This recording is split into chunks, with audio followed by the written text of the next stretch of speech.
1995లో peoples war party సిద్ధాంతాలకు ఆకర్షితుడనై ఉద్యమంలో చేరినట్లు లొంగిపోయిన Maoist నేత చెల్లూరి నారాయణరావు అలియాస్ సురేష్ తెలిపారు.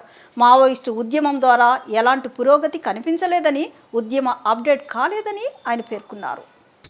దీంతో పార్టీ సైద్ధాంతిక స్థాయి తగ్గిందని ఆయన అభిప్రాయపడ్డారు. మరోవైపు ప్రభుత్వం చేపడుతున్న సంక్షేమ పథకాల్లో ఆదివాసీ, అటవీ ప్రాంతాల్లో అభివృద్ధి జరుగుతోందన్నారు.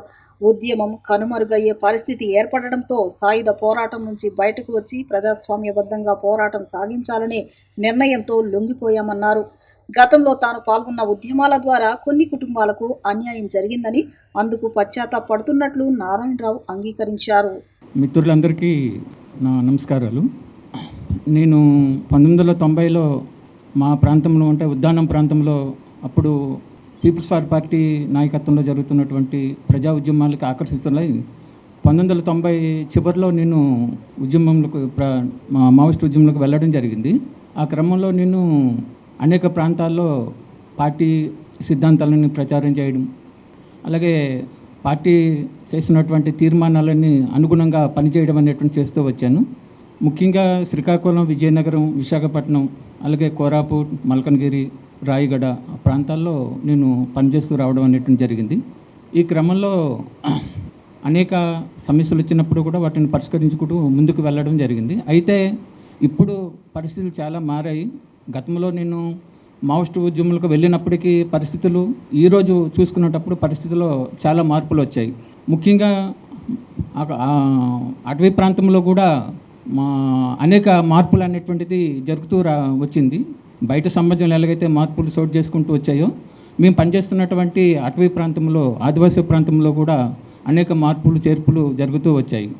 ముఖ్యంగా ప్రభుత్వాలు ప్రవేశపెడుతున్నటువంటి అభివృద్ధి సంక్షేమ కార్యక్రమాలు ఈరోజు గ్రామీణ ప్రాంతాల వరకు కూడా వెళ్ళడం అనేటువంటిది ఒకటి మనకు అక్కడ కనిపించినటువంటిది. అలాగే మారినటువంటి పరిస్థితుల్ని పార్టీ ఎప్పటికప్పుడు దాన్ని అప్డేట్ కావడంలో కూడా పార్టీ వైపు నుంచి వైఫల్యం ఉంది.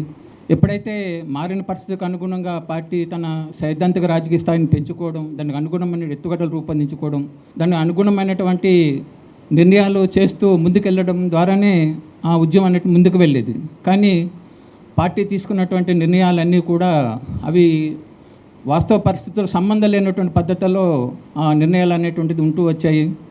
దాని మూలంగా ఈరోజు మావోయిస్టు ఉద్యమం అనేటువంటిది మన ఏఓబలనే కాదు, మొత్తం దేశవ్యాప్తంగా కూడా మావోయిస్టు ఉద్యమం అనేటువంటిది ఈరోజు కనుమరుగై పరిస్థితి అనేటువంటిది వచ్చినటువంటిది. దీనికి ప్రధాన కారణం మావోయిస్టు ఉద్యమం అనేటువంటిది ఈరోజు తనకు అప్డేట్ కాకలేకపోవడం, పరిస్థితులకు అనుగుణంగా అప్డేట్ కాకలేకపోవడం అనేటువంటిది మెయిన్ కారణం. కాబట్టి ఈ పరిస్థితుల్లో నేను ఇంకా సాయుధ పోరాటాన్ని అనేటువంటి వైపు కాకుండా సాయుధ పోరాటాన్ని వదిలిపెట్టి జనజీవన సంస్థలో కలిసి ప్రజాస్వామ్యబద్ధంగా నా కార్యాచరణ కొనసాగిద్దాం అనేటువంటిది ఆలోచనతోనే మన ఏపీ పోలీసుల ఎదుట వచ్చి లొంగిపోవడం అనేటువంటి జరుగుతుంది. కాబట్టి ఇక్కడ నుంచి నా కార్యాచరణ అంతా కూడా ప్రజాస్వామ్యబద్ధంలో కొనసాగుతుంది అనేటువంటిది మరొక సందర్భంగా మన మిత్రులందరికీ కూడా తెలియజేస్తూ ముగిస్తున్నాను. అంటే పార్టీ సిద్ధాంతాలు అనేటువంటిది ఎప్పటికప్పుడు అప్డేట్ కావాల్సిన అవసరం, మారుతున్న పరిస్థితులకు అనుగుణంగా పార్టీ సిద్ధాంతాల్లో కూడా మార్పులు చేర్పులు చేయాల్సిన అవసరం అయితే ఉంటుంది. అంటే మోసపోత పద్ధతులు ఎప్పుడు కూడా ఉండదు. కాబట్టి ఆ అప్డేట్ కావడంలో ఏంటంటే పార్టీ సిద్ధాంతాలు అనేటువంటి కాలేకపోయిందనమాట. దానికి అనుగుణంగానే అంటే ప్రజల్లో పరిస్థితి ఒక రకం ఉంది, మనం చేస్తున్న నిర్ణయాలు కార్యాచరణ ఒక రకంగా ఉండడంతో ఏంటంటే వాళ్ళకి మేము అట్రాక్ట్ చేయలేకపోయాం. దాని మూలంగా ఏంటంటే మొత్తం ఉద్యమం అనేటువంటి దెబ్బతినడానికి కారణం అనేది నేను పార్టీ సిద్ధాంతాల ప్రకారం కొంతమందిని చంపారు. మరి వాళ్ళ కుటుంబ సభ్యులకు మీరు ఏం సమాధానం చెప్తారు?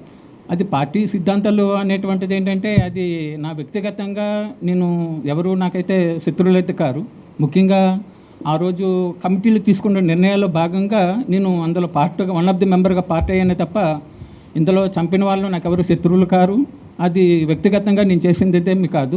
పార్టీ నిర్ణయాల్లో భాగంగా నేను కొన్ని సంఘటనలో పార్టిసిపేట్ చేయడం జరిగింది. అయితే అందులో మెయిన్ పాత్ర అయితే నాది కాదు, వన్ ఆఫ్ ది మెంబర్గా పార్ట్ కావడం అనేటువంటిది నా వైపు నుంచి జరిగింది.